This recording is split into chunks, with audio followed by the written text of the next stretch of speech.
یا ایھا الذین آمنوا انفقوا مما رزقناکم من قبل ان یأتی یوم لا بیع فیہ ولا خلۃ ولا شفاعہ والکافرون هم الظالمون۔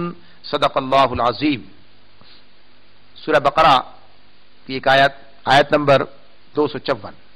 اس کا ترجمہ ہے، اے لوگوں جو ایمان لائے ہو، جو کچھ ہم نے تمہیں دیا ہے، جو کچھ ہم نے مال و متاع تم کو بخشا ہے، اس میں سے خرچ کرو قبل اس کے کہ وہ دن آئے جس میں نہ تجارت ہوگی، نہ دوستی کام آئے گی، اور نہ سفارش چلے گی، اور ظالم اصل میں وہی ہیں جو کفر کی روش اختیار کرتے ہیں۔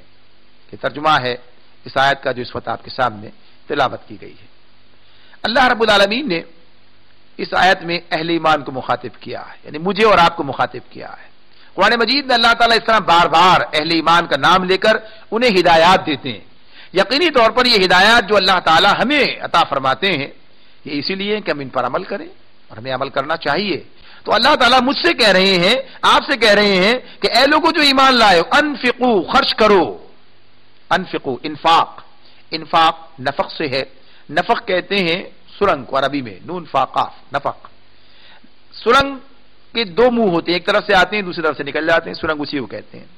اسی سے منافق بھی ہے، جس کے دو منہ ہوتے ہیں، کبھی ادھر کچھ کہتا ہے ادھر کچھ کہتا ہے، تو اسی سے انفاق ہے۔ یعنی مال ایک طرف سے آتا ہے دوسری طرف چلا جاتا ہے، آ کر ڈھیر نہیں ہو جاتا، بند نہیں ہو جاتا۔ یعنی کنجوس کے لیے کہا جاتا ہے اس کی جیب کا ایک سوراخ ہے صرف، اس سے آتا ہے جاتا نہیں ہے۔ تو اللہ تعالیٰ ہم سے کیا کہتے ہیں؟ انفاق، آنا اور جانا۔ یعنی ایک مومن کے پاس مال آتا ہے اللہ کی طرف سے اور اس کے بندوں کی طرف چلا جاتا ہے، اس کے بتائے ہوئے دیگر راستوں کی طرف چلا جاتا ہے۔ تو اللہ تعالیٰ ہم سے یہ بات کہتے ہیں کہ تمہیں انفاق کرنا ہے۔ جب اسلام انفاق کی بات کرتا ہے، انفاق ویسے تو خرچ ہی ہے، اس کا مطلب ہوتا ہے انفاق فی سبیل اللہ، اللہ کے راستے میں خرچ کرنا۔ اللہ کے راستے میں خرچ کرنا کیا ہوتا ہے؟ یعنی جہاں خرچ کرنے کا حکم اللہ نے دیا ہے وہاں خرچ کیا جائے، یہ انفاق فی سبیل اللہ ہوگا، یعنی اللہ کے راستے میں خرچ کرنا۔ تو اللہ تعالیٰ ہم سے یہ بات کہتے ہیں کہ تمہیں خرچ کرنا ہے، اے لوگوں جو ایمان لائے ہو تم خرچ کرو۔ کس سے؟ کہاں سے؟ کس چیز کو خرچ کرو؟ تو فرمایا مما رزقناکم، اس میں سے جو ہم نے تم کو دیا ہے۔ اللہ تعالیٰ کہتے ہیں انفقوا مما رزقناکم، اس میں سے خرچ کرو جو ہم نے تمہیں دیا ہے۔ تو ہم دیکھتے ہیں کہ کون سی چیز ایسی ہے جو ہمیں اللہ نے نہیں دی ہے؟ ہر چیز اسی نے دی ہے، اللہ تعالیٰ ہی نے ہر چیز دی ہے۔ دنیا میں انسان آتا ہے اسی کے بھیجنے سے آتا ہے، یعنی اللہ ہی نے بھیجا ہوتا ہے دنیا میں۔ انسان وجود میں آتا ہے اللہ ہی کے وجود میں لانے سے وجود میں آتا ہے، اللہ ہی کا سب کچھ دیا ہوا ہے، یعنی اللہ ہی اسے پیدا کرتا ہے، اس کا تخلیق کار وہی ہے۔ تو انسان اپنے وجود سے لے کر اس دنیا میں حاصل ہونے والے تمام وسائل، تمام صلاحیتیں سب اسی کی طرف سے پاتا ہے۔ تو اللہ تعالیٰ کہتے ہیں جو کچھ ہم نے تمہیں دیا اس میں سے خرچ کرو۔ تو اللہ نے جو کچھ ہمیں دیا ہے، یعنی یہ زندگی اللہ نے دی ہے ہمیں، یہ وقت اللہ تعالیٰ نے ہمیں دیا ہے، یہ وسائل اللہ تعالیٰ نے ہمیں فراہم کیے، یہ جو کچھ مال و متاع سب اللہ کی طرف سے ہمیں دیا ہوا ہے، ان سب کو اللہ کے راستے میں خرچ کرنا ہے۔ عمومی طور پر ہمارے ذہن میں اگر بات آتی ہے تو صرف اتنی آ جاتی ہے کہ ٹھیک ہے مال اللہ کے راستے میں خرچ کر دیا جائے، لیکن مال کے ساتھ ساتھ وقت بھی اسی کا دیا ہوا ہے اور وہ بھی اللہ کے راستے میں خرچ کرنا ہے۔ وقت کے بارے میں سب سے بڑی غلط فہمی ہمیں یہی ہوتی ہے کہ شاید اس کا استعمال کوئی ایسا، اس پر کوئی توجہ نہیں ہے، کوئی اس پر پوچھ گچھ نہیں ہے۔ حالانکہ یہ بات ہمارے سامنے ہے، نبی اکرم صلی اللہ علیہ وآلہ وسلم کے ارشاد کے مطابق کہ انسان کے قدم اللہ کے سامنے سے ہٹ نہیں سکیں گے اس وقت تک جب تک کہ اس سے یہ پوچھ نہ لیا جائے کہ یہ عمر جو عطا کی تھی کن کاموں میں بسر کی، یعنی وقت جو استعمال کیا، جو عمر، کیا نام ہے؟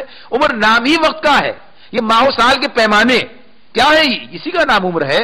تو یہ وقت جو تمہیں ہم نے دیا تھا اسے کیسے استعمال کیا ہے، یعنی اس وقت کا حساب دینا پڑے گا۔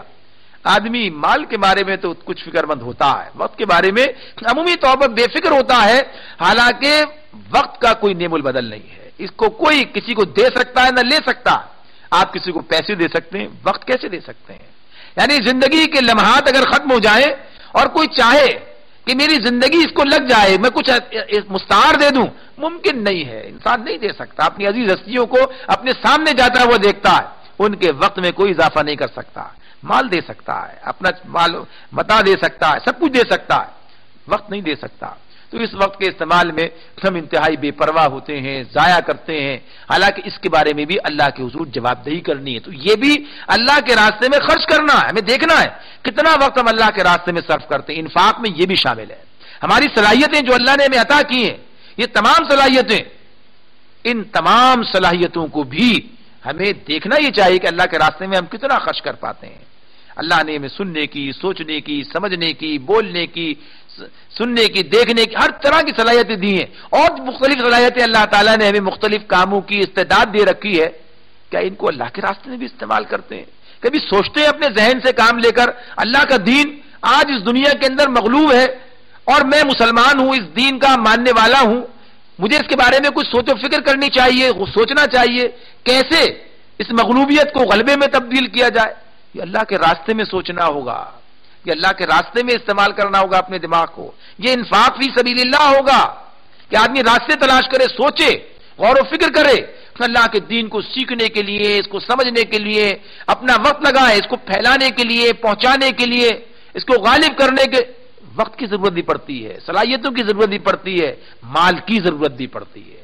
تو اللہ تعالیٰ کہتے ہیں یہ خرچ کرو، کہ جو کچھ ہم نے تمہیں دیا ہے، جو کچھ ہم نے تمہیں بخشا ہے، اس کو استعمال کرنا ہے، اس کو خرچ کرنا ہے، تمہیں خرچ کرنا چاہیے۔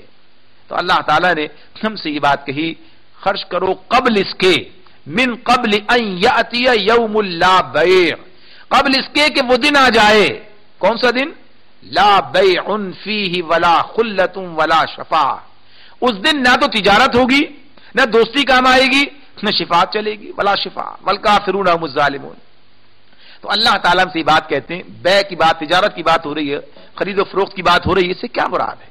یعنی مراد یہاں اس دن سے قیامت کے دن کی بات ہو رہی ہے کہ قیامت کے دن کوئی تجارت نہیں ہو سکے گی۔ اس سے کیا مراد ہے کہ قیامت میں ہمیں کوئی تجارت کرنی تھی، اب کر لیں جلدی سے، کوئی تجارت کا موقع اس وقت نہیں ہوگا؟ ہاں، لیکن وہ تجارت نہیں جو ہم دنیا میں ایک دوسرے کے ساتھ کر رہے ہوتے ہیں، بلکہ یہاں مراد اس تجارت سے ہے جو ایک بندہ اپنے رب کے ساتھ چکاتا ہے، یعنی وہ سودا جو ایک بندہ اپنے رب کے ساتھ کرتا ہے۔ اللہ تعالیٰ ہم سے کہتے ہیں، بالکل انہی الفاظ میں کہتے ہیں، انہی الفاظ کے ساتھ کہتے ہیں، یا ایھا الذین آمنوا هل ادلکم علی تجارۃ تنجیکم من عذاب علیم، اے لوگو جو ایمان لائے ہو، کیا میں تمہیں بتاؤں وہ تجارت جو تمہیں عذاب علیم سے بچا دے؟ تجارت کی بات کی اللہ تعالیٰ نے، اے لوگو جو ایمان لائے ہو، میں بتاؤں تمہیں وہ تجارت جو تمہیں عذاب علیم سے بچا دے؟ اللہ تعالیٰ ہم سے یہ بات کہتے ہیں۔ دوسرے مقام پر کہہ رہے ہیں، یہ تو سورہ صف کی آیت تھی، سورہ توبہ میں کہتے ہیں ان اللہ اشترى من المؤمنین انفسهم واموالهم بان لهم الجنہ، بے شک اللہ نے اہل ایمان کے مال اور جان جنت کے بدلے خرید لی ہے۔ تو تجارت ہے نا، یہ اللہ کے ہاتھ ہم نے بیچ دیا ہے، یہ مال اور جان بیچ دیے، کس کے بدلے؟ جنت، یعنی اس کا عوض کہاں ملے گا؟ جنت ملے گی، اور اس مال اور جان کو ہم اللہ کے حوالے کرتے ہیں، یعنی اس مال اور جان پر جو اللہ تعالیٰ نے ہمیں محدود اختیار دیا ہے، اسے اللہ کے حوالے کر دیتے ہیں کہ جیسے آپ کی مرضی ہوگی ویسے ہی یہ سب اس میں ہمارا تصرف ہوگا، ہماری مرضی نہیں چلے گی اس کے اندر، کسی اور کی مرضی نہیں چلے گی اس کے اندر، صرف آپ کی مرضی چلے گی، جو آپ کہیں گے یہ مال اسی جگہ صرف ہوگا، یہ جہاں آپ کہیں گے یہ وقت وہیں لگے گا، یہ جہاں آپ کی رضا ہوگی اسی میں یہ جان لگے گی اور کھپے گی اور اسی میں چلی جائے گی۔ تو اللہ تعالیٰ کہتے ہیں یہ تجارت جو تم نے اللہ سے کرنی ہے، اس کا مقام کون سا ہے؟ دنیا، یعنی یہ تجارت، یہ سودا اللہ نے دنیا میں ہم سے کیا ہے، نتیجہ بے شک آخرت میں مکمل ہوگی یہ، لیکن اگر کسی نے دنیا میں یہ تجارت نہ کی، دنیا میں یہ تجارت جو اللہ نے بتائی کہ میں تمہیں وہ تجارت بتاؤں جو تمہیں عذاب علیم سے نجات دے دے، اور یہ جو بات کہی کہ اللہ نے مال اور جان جنت کے بدلے خرید لیے ہیں، تو یہ کام اللہ تعالیٰ سے یہ تجارت کی بات اور یہ جو بیع کا معاملہ ہے، دنیا میں انسان اگر نہ کرے تو آخرت میں کر سکے گا؟ نہیں کر سکے گا۔ موقع تو دنیا میں ہے کہ دنیا میں تمہیں اس اللہ کے ہاتھ یہ بیچ دینا ہے، تو اگر دنیا میں یہ بیچ دیا اور اس پر وفاداری نبھائی، یعنی اس سودے کی تکمیل کی صحیح سے، کہ جو بیچ دیا تھا واقعتاً اسے بیچ کے رکھا ہے، اس پہ پھر دوبارہ قبضہ غاصبانہ نہیں کر لیا ہے، پھر اپنی مرضی چلانی شروع نہیں کر دی ہے، اس کی مرضی کو مسلم رکھا ہے، تو پھر یہ تجارت مکمل ہو گئی۔ تو اللہ تعالیٰ کہتے ہیں قبل اس کے کہ وہ دن آ جائے جب تجارت نہیں ہوگی، یعنی وہ وقت آ جائے کہ جب دنیا میں مہلت عمل ختم ہو جائے، یا قیامت کا وقت آ جائے، قیامت کا دن، حشر کا موقع آ جائے، تو اس دن انسان کے لیے کوئی تجارت کا موقع نہیں ہوگا. وہ کہے اے اللہ اب میں تجارت کے لیے تیار ہوں، اب مال جان آپ کے حوالے کرتا ہوں، اس دن کوئی نہیں پوچھے گا. تو یہ کام کب ہونا ہے؟ یہ کام دنیا کے اندر ہونا ہے. تو اللہ تعالیٰ ہم سے کہتے ہیں کہ اے لوگوں جو ایمان لائے ہو، قبل اس کے کہ وہ دن آ جائے جس میں تجارت نہیں ہوگی، یعنی یہ معاہدہ تمہیں اس دنیا میں کرنا ہے. اسی بات کو ایک اور انداز سے سورہ منافقون میں فرمایا، رکھ دیا ہمارے سامنے، وَأَنفِقُوا مِمَّا رَزَقْنَاكُمْ مِنْ قَبْلِ أَنْ يَأْتِيَ أَحَدَكُمُ الْمَوْتُ فَيَقُولَ رَبِّ لَوْلَا أَخَّرْتَنِي إِلَىٰ أَجَلٍ قَرِيبٍ فَأَصَّدَّقَ وَأَكُن مِّنَ الصَّالِحِينَ وَلَن يُؤَخِّرَ اللَّهُ نَفْسًا إِذَا جَاءَ أَجَلُهَا وَاللَّهُ خَبِيرٌ بِمَا تَعْمَلُونَ. اللہ تعالیٰ وہاں بھی ہم سے بات کہتے ہیں. اہل ایمانی سے خطاب شروع ہوا تھا آغاز میں، اللہ تعالیٰ آگے کہتے ہیں اور خرچ کرو اس میں سے جو ہم نے تمہیں دیا. یہی بات وہاں بھی کہی گئی قبل اس کے کہ تم میں سے کسی کی موت کا وقت آ جائے. من قبل ان یاتی احدکم الموت، کسی کی موت کا وقت آ جائے اور پھر وہ کہے اے اللہ مجھے تھوڑی سی مہلت اور دے دیجئے کہ اب صدقہ کروں، اب نیک کام کروں اور صالحین میں شامل ہو جاؤں. اور پھر کیا بتایا جائے اسے کہ جب مہلت عمل ختم ہو جائے، جب اجل آ جائے، مدت ختم ہو جائے، تو پھر کسی کو مہلت نہیں دی جاتی. اللہ رب العالمین یہ بات کہتے ہیں کہ انسان مہلت مانگے گا لیکن اسے مہلت نہیں مل سکے گی. کہ اللہ کا فیصلہ یہ ہے کہ جب مدت مکمل ہو جائے، ختم ہو جائے، اجل آ جائے، تو پھر کوئی مہلت نہیں دی جاتی. اللہ جانتا ہے جو کچھ تم کرتے ہو. تو یہ بات ہمیں بتائی گئی کب؟ جبکہ ہماری مہلت عمل باقی ہے. آج دنیا میں ہم ہیں، یہ مہلت عمل ہمارے ہاتھ میں ہے، یہ مدت ہمارے پاس ہے، یہ وقت کا سرمایہ ہمارے ہاتھوں میں ہے کہ ہم اسے استعمال کر لیں اور کامیاب ہو جائیں. اور اگر ہم نے اس کو ضائع کرتے رہے، اسی طرح اسے گزارتے رہے، تو وقت آ جائے گا کہ جب مہلت ختم ہو جائے گی اور آدمی چاہے گا کہ پھر مل جائے اور پھر مل نہ سکے گی. تو اللہ تعالیٰ کہتے ہیں خرچ کرو، انفقو، خرچ کرو. یہ مال، یہ جان، یہ صلاحیتیں، یہ وسائل کہاں؟ اللہ کے راستے میں، فی سبیل اللہ، قبل اس کے کہ وہ دن آ جائے کہ جب یہ سب کچھ آدمی کے ہاتھ سے موقع نکل جائے گا اور وہ کچھ کرنے کے لائق نہیں رہے گا. اللہ تعالیٰ ہم سے یہ بات کہتے ہیں.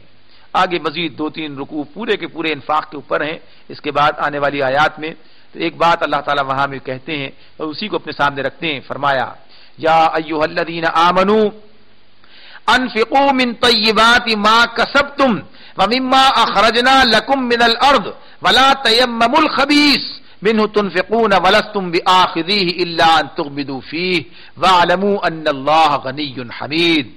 اے لوگو جو ایمان لائے ہو، اے لوگو جو ایمان لائے ہو، پھر انہیں کو خطاب کیا خرچ کرو. کس میں سے؟ جو کچھ ہم نے زمین سے تمہارے لیے نکالا ہے اور جو کچھ تم نے کمایا ہے اس میں سے بہتر حصہ اللہ کے راستے میں خرچ کرو. من طیبات، طیب کہتے ہیں عمدہ کو بھی اور طیب کہتے ہیں پاکیزہ کو بھی. پاک بھی طیب ہے اور عمدہ بھی طیب ہے. اسلام ہمارے نزدیک تو وہی طیب ہے جو پاک ہو، وہی عمدہ ہوتا ہے. تو اللہ تعالیٰ ہم سے کہتے ہیں کہ عمدہ، اچھا، بہتر اللہ کے راستے میں خرچ کرو. ایسا نہ ہو کہ اس کے راستے میں دینے کے لیے بری سے بری چیزیں چھانٹنے کی کوشش کرنے لگو.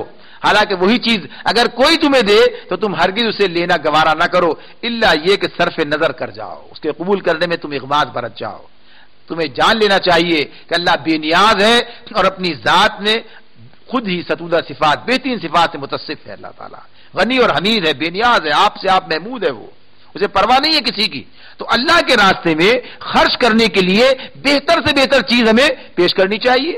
اللہ تعالیٰ ہم سے بات کہتے بھی ہیں لن تنالوا البر حتى تنفقوا مما تحبون. تم حقیقی نیکی وفاداری کو پہنچ نہیں سکتے جب تک کہ وہ چیزیں جو تمہیں محبوب ہیں اللہ کے راستے میں خرچ نہ کرو یا خرچ کرنے کے لیے تیار نہ رہو. جبکہ ہمارا عمل کیا ہے اگر ہم دیکھیں، تھوڑا سا جائزہ لے لیں تو معاملہ کیا ہے؟ مال میں سے بھی جو ردی ہے، جو استعمال میں نہیں ہے، اس کو صرف کرتے ہیں، اور اپنے وسائل میں سے بھی، اپنی صلاحیتوں میں سے بھی. حال کیا ہے؟ حال یہ ہے کہ معاملہ یہ ہے کہ جوانی یہ تو دنیا بنانے میں لگانی ہے اور بڑھاپا وہ آخرت کے لیے. تو ہمیں بہتر مال، بہتر وقت، بہتر وسائل اللہ کے راستے میں صرف کرنے کے لیے تیار رہنا چاہیے. اللہ تعالیٰ ہمیں انفاق کی توفیق بھی عطا فرمائے اور اسے ہمارے لیے قبول بھی فرمائے. وآخر دعوانا ان الحمدللہ رب العالمین.